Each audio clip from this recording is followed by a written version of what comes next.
Hello everyone and welcome back to another video. Today I wanted to talk about what it takes to be a top 16 player in terms of if you want to travel to every event, what is happening, how much are you spending.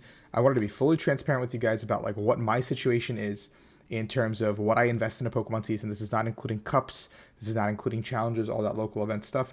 I took a page out of Luke Morsa Cilio's Network's video where he talked about how it would cost $4,000 on average to earn a World's Invite. And I think I agree with that statement, getting to your 500 CP. Now, as a player who likes to travel and enjoy the Pokemon trading card game, I like to go to everything. I have serious FOMO when it comes to playing the game and traveling and enjoying the game. So I like to try to go to everything I can because I am fortunate enough to have a good paying job and I don't pay rent because I live with my parents at the moment, moved back during COVID. So, a couple things going my way. So I'm going to break down the regionals, each of the events that I would go to, what the cost is. For full transparency, I live in the Washington, D.C. area, so I have 3 wonderful airports available to me: Baltimore International, or I guess, BWI, IAD, which is Dulles, and DCA. So I have 3 airports that are all very accessible to me. You might not have the same leisure to you guys, and so I'll explain my cost per regional, how I do hotels and that kind of stuff. So maybe it'll help you guys a little bit. For blankets, like towards the back half of the season, you can already tell that I put a little bit of blanket costs, and I'll explain as I get there. But yes, there's only a best finish limit of 6 for regionals, so you don't actually have to go to everything. I just really like to play, and I'm looking for a regional win. So like that's kind of the biggest precedent on my mind more than anything else. I also missed international here somewhere. What did I miss? When would it come in? I don't know. We'll put it in. Put it in after, before this. Let's just say,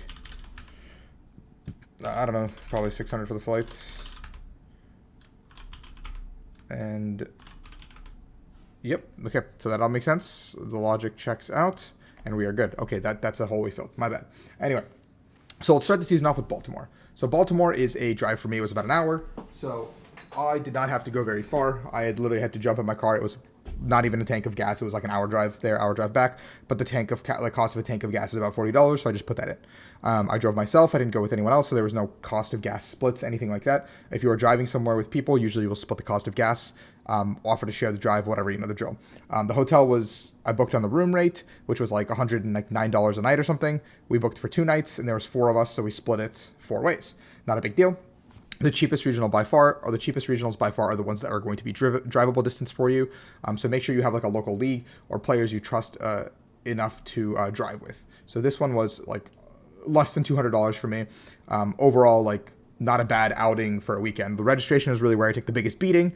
I'm not including cost of cards and food because if I go to tournaments, I mean like weekends, I would rather be, if I'm at home, for me, I would probably either be taking a lazy weekend in, where I would cook my own food, or I would go out and spend time with friends anyway, which I would probably be spending money on food. I don't eat much during tournament weekends anyway. It'd be like whatever overpriced convention center hot dog I buy, or like pretzel or bagel or something for lunch, and then for dinner, it's like we go to like a Subway or like a McDonald's. It's like we're just eating. I'm not eating like a steak dinner at every event. That's like out of the equation. So I don't count that as like money, like food costs, to put in perspective. I'm not attending Peoria, so I didn't even do the costs on it. I know that the travel would have been more expensive to get to because I would have had to do some roundabout. Either I fly to Peoria and it'd be like really expensive, or I fly to Chicago and drive with some friends. But I would have done something like that. So for Salt Lake, which is West Coast. So West Coast is typically going to be more expensive for East Coasters, and for West Coast, traveling to the East Coast, and even Midwest is a little bit more expensive compared to what I've heard. Being in the central Midwest area is probably more reasonable to get to everything. Obviously, I can't speak on everybody. I'm only speaking on U.S. costs and how it would work. For Salt Lake, it was about a $400 cost, and I wanted to play at least one Lost Origin Regionals, and I'm missing Peoria, so I opted to book that when I saw a sale pop up. It's not the most ideal flight because typically I'd like to have a direct flight if possible, but there was none that were cheaper than $600. So you got to take a stop when you got to take a stop to save $200. I already booked the hotel room for that. There's a room. The event will usually have a room rate hotel on their website. So if you can't find something for cheap ahead of time, you can book through the room rate. And on the website right now, on the Salt Lake, like on the Northwest Pokemon website, there is a Radisson room rate for about $150 per night. And I'm staying with 3 other people. So once again, split it 4 ways, and you get the number you get there. Brazil is our first intercontinental, and intercontinentals are typically a little more expensive than others because you've got to fly down there. You're probably staying for 5 days plus, as opposed to your traditional 2-day weekend. So for Brazil, my flight was $1,100, which is not cheap by any means, which already gatekeeps a lot of players outside of competing in internationals, which I think are the best experience possible. But the unfortunate part about internationals right now is that a lot of flight paths that used to previously exist pre-COVID no longer exist because of either layoffs, planes not flying that route as frequently, which is going to cause an increase in flight. For full transparency, the last time I went to Brazil in 2019 fall, the cost was about $650 for me. This, like, for the flight. This time around, it was $1,100, which is nearly double, which is a little bit jarring, and it's not also the easiest flight. I have to have a very long layover in a random city on the way there, and a long layover in a random city on the way back. But I like international, so I'm going. The cost of hotels is not that expensive as well. I am splitting a room with someone, and I think it's like $70 a night for both of us combined, and we're staying for 6 total nights, and so it's going to come out to about $180, $200. I think with a couple like taxes, like we added breakfast, and that's why I came up to $200. It was like $5 a day to add breakfast for 2 people, which I think is an insane value, and so I did that. And so the hotel, because it's 6 nights, it comes out to a little bit more money than the traditional like 2-night hotel stay, but you have to find those values, those deals. This is kind of like when you go to bigger, longer events like this is where Airbnbs and stuff like that will kind of peter in. I put 60 because usually ICs have been 60 in the past, but maybe I'm mistaken at 70. Like a lot of these other ones I put blanket 70 just because I didn't know, but we'll see. I don't know. I think NAIC was 60. I'm not 100% sure. I have it all in a different document somewhere, but I see obviously a very expensive weekend because it's like a week trip out of the country, somewhere new. And I know for players like coming from Australia, it's like doubly expensive for them. And I know they're not even doubly, like triply expensive for them. And they're really floundering a little bit. But this is kind of what the cost would look like for international if you're traveling from the United States. I think this is like a general cost because I know like a couple of West Coast players that I've talked to, and even in my own group that have booked, like I think somebody booked out of LAX for like $900, which is not bad. But it looks like the roundabout IC cost this year around was like $800 to like $1,200. It's like the general cost this year around. So that's important to know. Toronto I ended up snatching up because Air Canada had a sale. So if you are flying frequently like I do for tournaments, what I do is I have an account for every single every single airline I have an account for because miles accrue and status accrues no matter what. And some of these have like lifetime miles. Like I think Delta has lifetime non-expirable miles, like same with United, like same with, Air Canada. Like some of these will have these miles that will just stack up over time. So even if you don't fly an airline like frequently, just having that account is important. And I always set the alerts to give me emails when there's sales. So sometime about 2 weeks ago, I got an email about an Air Canada sale to Toronto, like just in general. And so I took some time to look at what flights there were. And normally to Toronto, it's like an 8 to 10 hour drive, but I don't like to make that drive alone. And because I have a job where I cannot work outside the country, I would like to be present as much as possible before I have to leave for this regionals. So I don't have to take time off. I do have the luxury of working from home anywhere in the United States, the continental United States. So on the off chance that I would have to, go a little bit early or come back a little bit late, I have that luxury as well available to me. So for Toronto, I was able to find a very nice flight leaving on Friday evening and coming back on Sunday night, like leaving at like midnight, or like 2, like 1, like it was like midnight on the dot type of thing, or like 11:50 p.m. Leaving for $178. I know I could have gotten cheaper with that sale that existed, but typically this would be what I would pay for like a regionals that's closer to me, like on my own coast, closer to me in that general regard. I've not booked a hotel or anything yet, but I'm just assuming for in-house, like in-country or like NA, like 2-night regionals, it'll be about $100. Like, I think that's a fair assumption. Maybe it'll be a little bit less because I'm only staying 2 nights as opposed to 3 at some of these. Arlington regionals, I use the discount code provided on the Day 2 events website to book a flight for $288. It's a little more pricey than usual, but Arlington does fall a week before Christmas, and the month of December is a pretty expensive month to fly in general because of the holiday season. So keep that in mind as you are planning.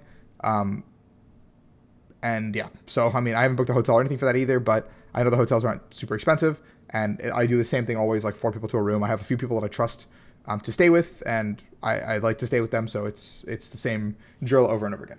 San Diego also, there was a Delta sale happening around this Christmas time also. By the way, around the holiday season, you will get emails for flights that will, like flight airlines and stuff that will have deals. So please keep an eye out on these because they are going to have deals, and this might be your opportunity to pick up a flight for cheaper than what I picked it up for. Like I picked up my San Diego one for $300 because I've flown to San Diego before. I know what the east to west coast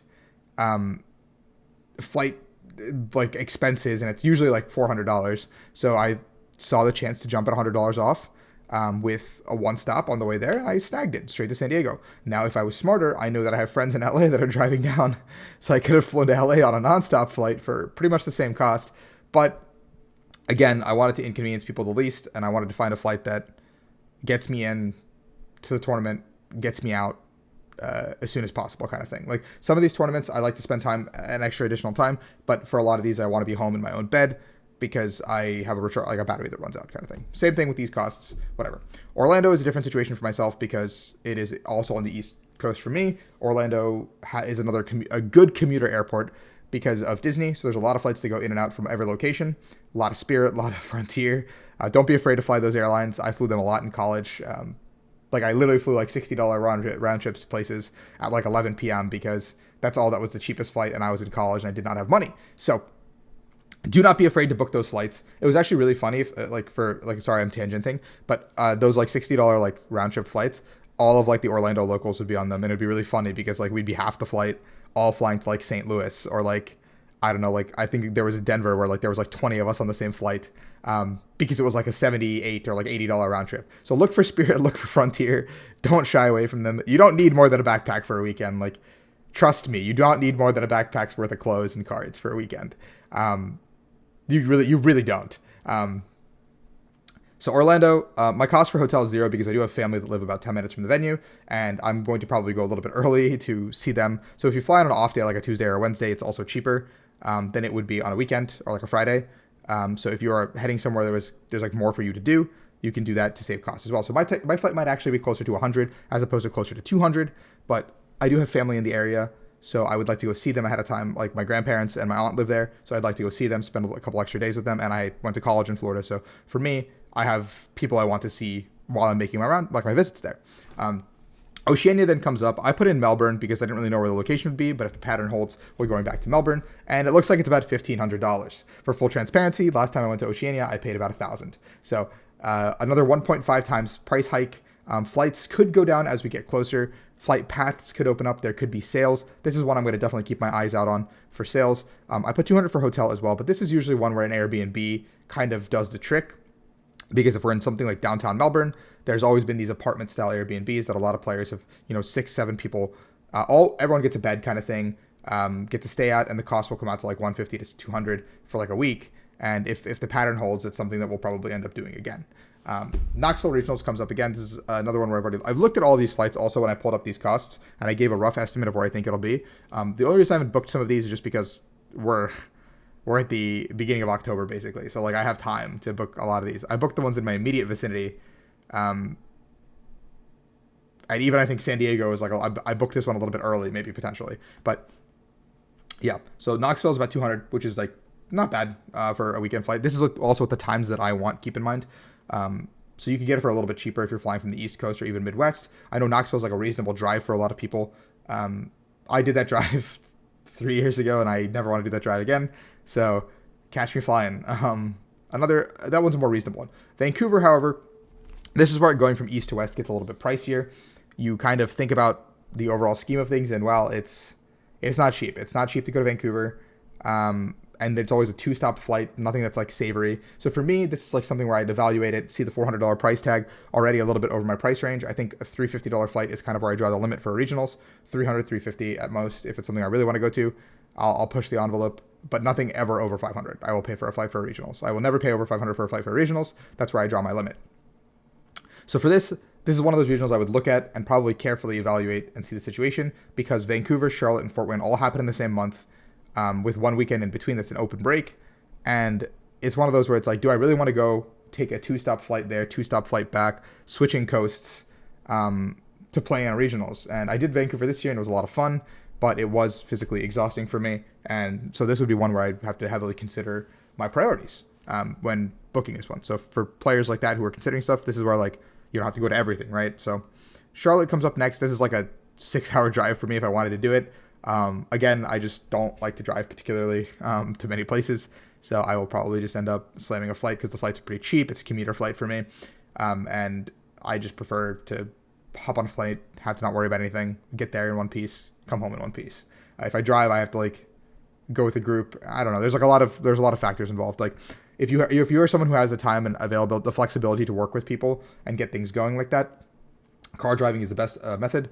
I have done a lot of drives with people in my college days, so don't worry about it. Fort Wayne, this is one where it's not actually $200. I'm going to do something scuffed where I'll probably end up flying to like some Ohio City or Chicago or something that's like a neat, reasonable drive and just drive with people. And this one is fine because I know that the flights are not cheap to Fort Wayne, so I will make some sort of adjustment on my own schedule to make this work. But if there are cheap flights that get opened up to Fort Wayne, I'll snag one, obviously. EUIC is going to be one where it is slated to go back to London, and flights to London are fortunately very cheap from the East Coast. Ranging anywhere between 400 and 600.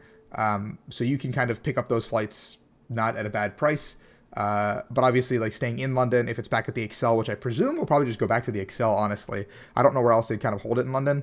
They've done two ICs and the Worlds at London, at the Excel, sorry. So I think we just go back there. And I just wouldn't mind going back and running it back because like there's tons of hotels there. There's, yeah, whatever, you know the drill. Portland would be another one like Vancouver for me, where it's coast to coast, and then Hartford, Milwaukee, and NAIC, all short ones. So I don't know. The point of this story is just that like if you were trying to be a top 16 player and try to go to everything, you don't have to go to everything. First and foremost, you don't have to go to every single regionals. You just need to have 6 good finishes, which means I think 6 finishes of top 32 or better, with a spike in there somewhere. And internationals are the biggest point to get points if you're trying to go for those. Internationals is the biggest cost. If you're trying to go for, I don't know, the like these big boys here are what you need to pay attention to if you're going for top 16, because these give you the biggest blanket net points. Like even top 128ing gives you 100 points, I'm pretty sure. So like being able to pick up points at these 4 big events is like the breadwinner. It's your breadwinner of the season. But all in all, it is a very expensive hobby to travel to pretty much everything if you want to. That's not including food and cards, of course. And I mean, cups and challenges when they come back. I don't think cups and challenges are actually pricey. It's just your time commitment for the day. Like it's like the $20 entry at tops, like at most $20 entry, and then you're spending a day playing Pokemon. At cups and challenges are like $10 entry probably at most, and you're spending the whole day playing, or like whole evening playing Pokemon, or like half the day playing Pokemon. So it's like your time commitment on the day is there. But if you look at what I have here, this is 18 weekends of my 52 in the year. I think there's 52 in the year. Yeah, 18 out of my 52, which is a third of my weekends, are going to be eaten up by Pokemon. So this is a very heavy time commitment more than a money commitment. But yes, this is a very expensive number to look at. But you can reasonably, if you're a decent player, you can assume to win back, I don't know, probably about half from either tournament finishes or travel awards and stipends. That's how I put it. This isn't even including the World's flight, but that's like a whole different discussion for a different day. But you should not, moral of the story here is you don't need to go for this. You can look at Luke's video, watch Luke's video. I think it's a very good video. I'll link it in the description about what you should, be gunning for that invite. I don't know what the cup structure will look like yet. We'll talk about that when we get there. But this is what my season is going to look like without cups and challenges. And I do plan on attending as many of these regionals as I can because I like to play and I like to see you guys. So that all being said, I hope this video is informative. If it's just me talking for, I don't know, like 20 minutes, it's what it is. But hopefully I helped somebody out there who was trying to plan their season. And yeah, that's all I can say. Thank you guys. I appreciate it.